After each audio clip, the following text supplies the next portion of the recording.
Alright, guys, we're back yet again. We're finally going over Ice Road Vengeance, the sequel to the first Ice Road movie.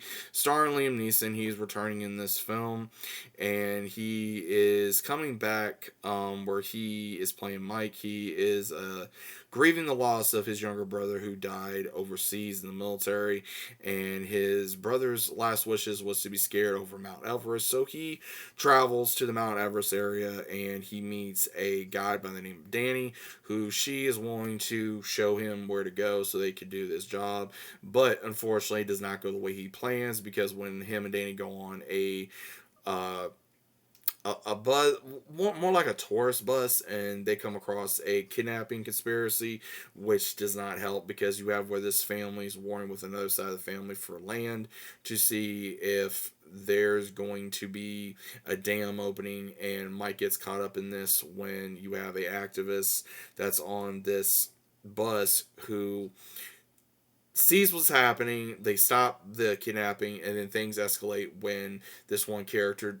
I'm just going to be honest. This movie could have been completely avoided if this one guy would have just kept his mouth shut.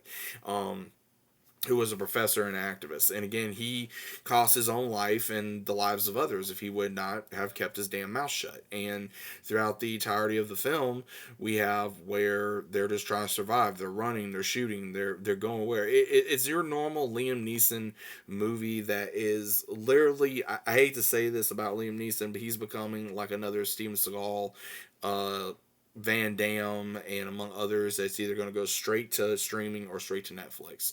And that's what he's becoming. Again, I'm not saying Liam Neeson's a bad actor. I just feel like that this script was very just not right. It was very boring. It just felt like you were just going through the motions. Everything was very predictable, and the characters were really boring. The only two characters that were of interest was, of course, Danny and Liam Neeson's character. That was the only two good characters in this whole damn story. Everything else for flat. The kid that was running away for all this, his grandfather got killed. His father gets killed because they were idiots, and then you have him who's an idiot who doesn't even know what the hell he's doing. And this could have been avoided if you would just listened. And at the same time, you have these other bad guy villains that are just your typical straight out of a, so-called action popcorn flick movie.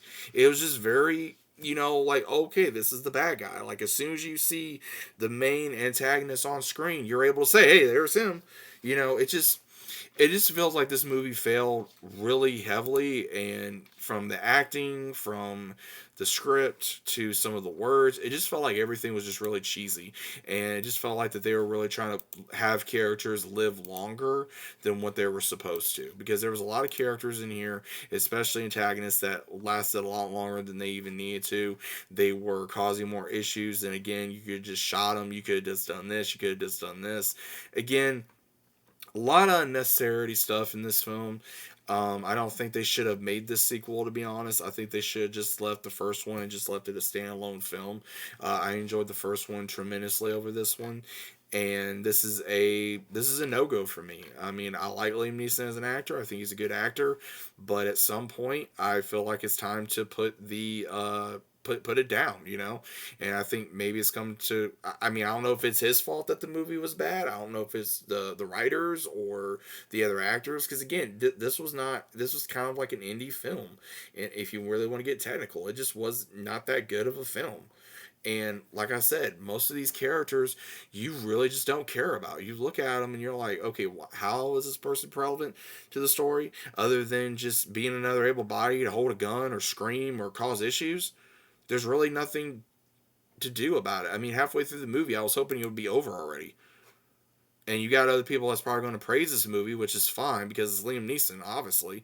But at the same time, one person can only do so much in one film.